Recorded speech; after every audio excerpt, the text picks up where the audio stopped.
No vídeo de agora a gente vai falar sobre uma baita entrevista que o José Boto deu ao jornal italiano Gazzetta dello Sport. Também revelou quais treinadores pensariam em contratar caso o Felipe Luiz deixasse o Flamengo um dia.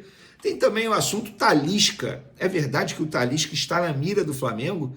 Vamos atualizar também a situação do Carrascal, jogador que está na mira do Flamengo em negociação com o Flamengo. Situação do Gerson, muito próximo de deixar o Flamengo, também vamos atualizar essa situação de qualquer maneira. Mas vamos para as informações. Antes de mais nada, palmas para os clubes brasileiros. Estamos aí, todos os clubes brasileiros já jogaram pela segunda rodada da Copa do Mundo de Clubes e todos são líderes em seus respectivos grupos. O Palmeiras é o líder do grupo A, o Botafogo é o líder do grupo B, o Flamengo é o líder do grupo D e o Fluminense é o líder do grupo F. E, gente, vamos parar com isso de comparar vitória de um clube com a vitória do outro. Ah, porque a virada do Fluminense foi mais legal, mais bonita que a virada do Flamengo. Ah, que a vitória do Flamengo foi mais marcante que a vitória do Botafogo. Gente, isso é muito chato. Vamos torcer, eu particularmente estou torcendo para todos os clubes brasileiros se darem bem nessa competição. Ah, Vene, mas o Botafogo é rival, o Fluminense é rival, o Palmeiras é rival.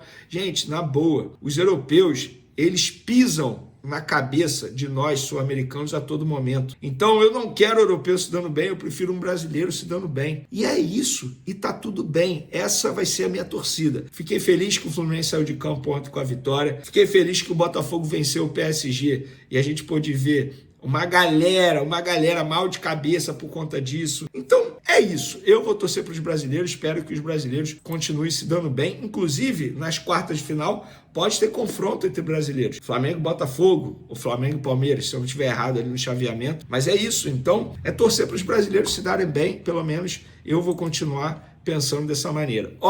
O Flamengo divulgou aí a programação para o elenco rubro-negro até o próximo jogo, que é na terça-feira, tá? Depois da vitória contra o Chelsea na sexta, o Flamengo, o elenco recebeu folga no sábado o dia inteiro, tanto é que vários jogadores viajaram para Nova York, a gente pôde ver vídeos na internet, jogadores curtindo a cidade americana. Depois eles voltaram, obviamente, para Stockton City, lá onde eles estão, digamos, onde é a base do Flamengo. Eles estão treinando na Stockton University e tem treino nesse domingo na parte da tarde, 4 horas da tarde horário local, 5 horas da tarde no horário de Brasília, é isso mesmo. Então, o Flamengo volta a treinar nesse domingo, treino na segunda-feira pela manhã, na segunda-feira tem voo, tá? E também tem entrevista coletiva, que é o padrão FIFA, né, como tem que acontecer na véspera do jogo, e na terça-feira o Flamengo enfrenta o Los Angeles FC lá em Orlando. Então, galera, é isso, essa é a programação. Muita gente perguntando aí sobre time reserva ou não. Eu sou a favor do seguinte: jogadores pendurados não boto em campo. E o que eu tenho anotado aqui de jogadores que estão pendurados, ou seja, se levarem o cartão amarelo, não jogam as oitavas de final, são Pulgar, Gerson, Bruno Henrique, Plata. Esses 4 eu não colocaria em campo. Sendo bem sincero, ainda mais Pulgar, que é um cara que recebe muito cartão amarelo. Não botaria em campo os 4. E aí daria rodagem a outros jogadores. Michael, Cebolinha, próprio Juninho. Isso no ataque. No meio de campo, você bota ali talvez o Alan, o Everton Araújo. Aí no caso do Gerson, se o De La Cruz estiver à disposição, coloca o De La Cruz para ganhar minutagem. Então eu particularmente agiria dessa maneira. Galera, já vamos falar logo dessa entrevista do José Boto para o Gazzetta dello Sport, jornal italiano. E assim, ele deu boas declarações, tá? Primeiro falando sobre o Wesley. Em entrevista ao jornal italiano Gazzetta dello Sport, José Boto, diretor de futebol do Flamengo, falou sobre o valor que o clube quer para vender o Wesley. Abre aspas. 20 milhões de euros, que hoje é 127 milhões de reais, não são suficientes. Para comprá-lo, pelo menos 30 milhões de euros, que na cotação de hoje dá 190 milhões de reais. O Wesley está pronto para a Europa. Veremos depois da Copa do Mundo, mas não somos obrigados a vendê-lo. O que ele está querendo dizer aqui? E ele finalizou, tá? Até agora me ofereceram 25 milhões de euros por Wesley e não vamos aceitar. O que ele está querendo dizer? O Flamengo não é obrigado a vender o Wesley. O Flamengo só vende o Wesley se chegar uma proposta de pelo menos 30 milhões de euros. E eu acho que a atitude dele está certa. Se o Flamengo entende, eu não estou aqui, eu não vou entrar no mérito se o Wesley vale 30 ou 25 ou 20. Mas se a diretoria do Flamengo entende que o Wesley vale 30 milhões de euros, que só venda por esse valor. E já que ele falou isso, O Wesley só pode sair por esse valor, porque senão vai ficar parecendo que fala uma coisa na imprensa e depois faz outra coisa ali no dia a dia. Então, que não venda o Wesley por um valor menor que os 30 milhões de euros, como ele acabou de citar aqui, porque senão ele vai contra o discurso dele. Qual clube ofereceu 25 milhões de euros? Perguntei a uma pessoa do Flamengo. E essa pessoa do Flamengo simplesmente falou: vários clubes ofereceram, Vene. Não foi apenas um e nós não vamos vender. Beleza, eu, curioso que sou, tentei descobrir qual clube tinha oferecido 25 milhões de euros. Vários, assim, até mesmo da Itália, por exemplo. Roma e Milan, esses dois clubes ofereceram.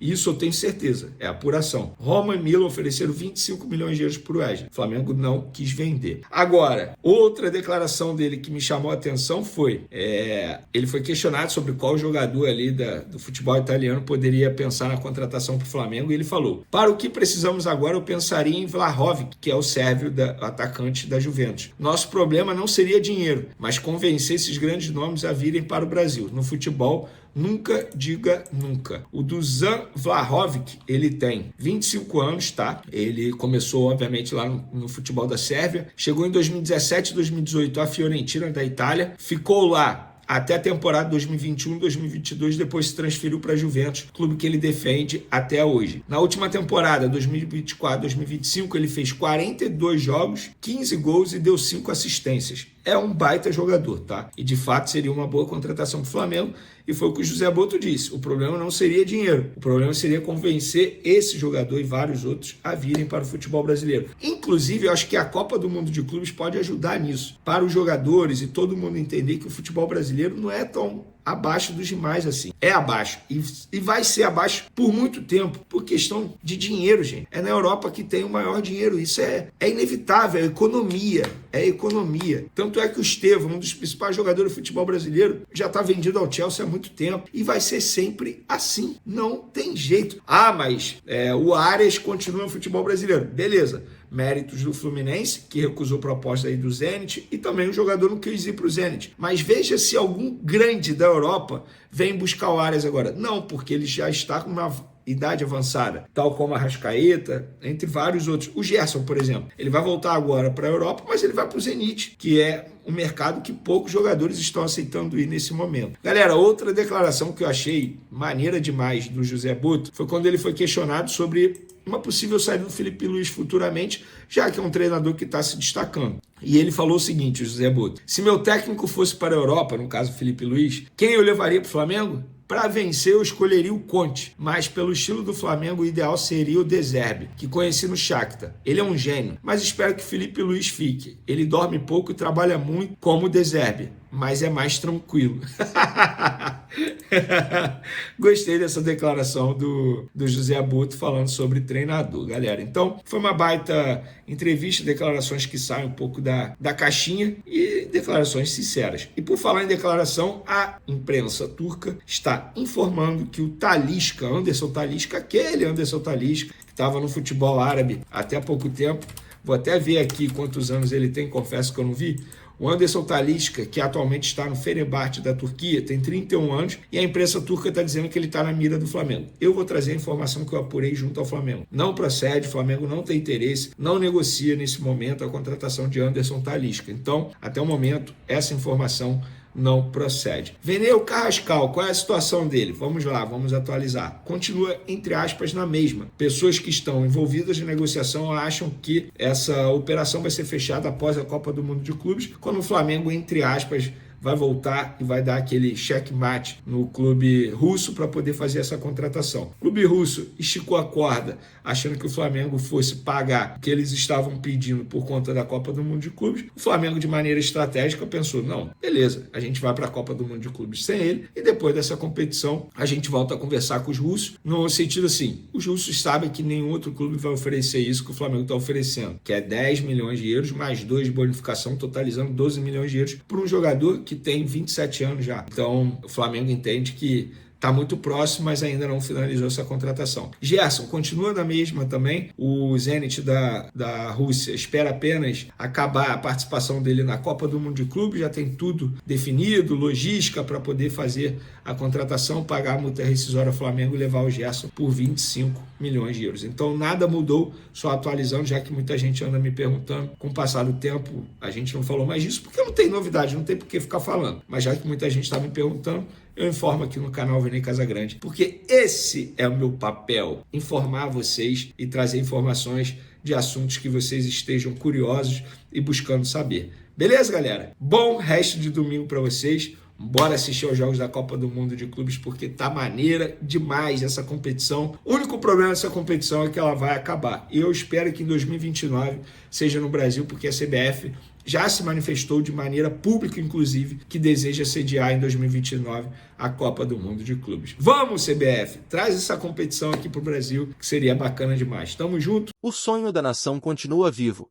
mas o presidente do Flamengo, Rodolfo Landim Mbappé, jogou um balde de água fria em quem esperava novidades imediatas sobre o tão falado estádio próprio do clube. Em entrevista concedida neste domingo, direto de Atlantic City, nos Estados Unidos, onde acompanha a campanha do Mengão na Copa do Mundo de Clubes, Mbappé tratou o assunto com a cautela de quem entende a grandeza do projeto e os riscos que ele carrega. E, para ilustrar seu ponto, puxou um exemplo do passado recente do futebol brasileiro, o Corinthians de 2012. Foi campeão da Libertadores, campeão mundial. Meus amigos corintianos diziam, daqui 2 anos teremos um estádio, e vocês vão ver o que vai acontecer. E o que aconteceu? Questionou o presidente, em tom reflexivo, como quem conhece os perigos de colocar o carro na frente dos bois. Segundo Mbappé, o estádio rubro-negro é sim um sonho, mas não a qualquer custo. A prioridade do clube continua sendo o desempenho esportivo, e nada, absolutamente nada, pode colocar isso em risco. Ele foi enfático, não tem nada a ver com o dinheiro da premiação da Copa. O estádio é um projeto para 50 anos, não uma resposta a um título ou uma fase boa. Se houver qualquer chance disso comprometer o Flamengo, seja financeiramente ou em campo, não vamos fazer. A fala é firme, mas não desanima a torcida. Pelo contrário, mostra que o projeto está sendo tratado com seriedade, com planejamento, e sem o romantismo que pode custar caro mais à frente. Fizemos o ninho do urubu depois de 20 anos de luta. Agora temos o Maracanã por 19 anos. Temos tempo. E teremos o estádio certo, no momento certo, completou. E se alguém ainda tinha esperança de que o valor estimado de 1,9 bilhão de reais para a construção seguiria de pé, Mbappé tratou de derrubar qualquer ilusão. Aquele valor já ficou para trás. Hoje, com os estudos atualizados, estamos falando de pelo menos 3 bilhões de reais. E não é só o dinheiro. É o tempo, a complexidade, o impacto. 4 empresas estão trabalhando para revisar todos os cálculos. E infelizmente, é como a vida é, mais demorado, mais caro. E a gente precisa estar muito preparado antes de tomar qualquer decisão, explicou. O recado é claro, o Flamengo não será levado pelo impulso. Está construindo um projeto de futuro, e esse futuro tem que vir com segurança, sem colocar em xeque tudo que foi conquistado até aqui. O gasômetro, local arrematado em leilão em julho de 2024 por 138,2 milhões de reais, mais 7,8 milhões de reais após perícia, segue sendo o palco idealizado para esse sonho. O clube já está em posse do terreno desde outubro do mesmo ano, após assinatura de pré-acordo. Desde então, um minucioso processo de inspeção está sendo conduzido por 3 empresas especializadas, e a expectativa é de que leve pelo menos 6 meses para entregar um diagnóstico completo. A Arena Eventos mais Venus, responsável pelo projeto arquitetônico apresentado no ano passado, lidera os estudos. Mas apesar de toda essa movimentação nos bastidores, a documentação final ainda não foi assinada, reflexo dos adiamentos solicitados pela nova diretoria. A mensagem do presidente, no fim das contas, é de equilíbrio. Ele reconhece o valor simbólico e estratégico que o estádio próprio traria ao Flamengo, mas reforça que isso não pode se transformar em uma armadilha. O que queremos é um Flamengo cada vez maior, dentro e fora de campo. Mas isso precisa ser feito com sabedoria. Não queremos repetir erros que outros clubes cometeram. Queremos um estádio que seja motivo de orgulho, e não de preocupação, afirmou. A comparação com o Corinthians de 2012 não foi gratuita, ela serve como alerta. Afinal, o futebol é dinâmico, mas a história é implacável com quem toma decisões pela emoção. E no Flamengo, ao que tudo indica, os passos serão firmes. Mesmo que mais lentos.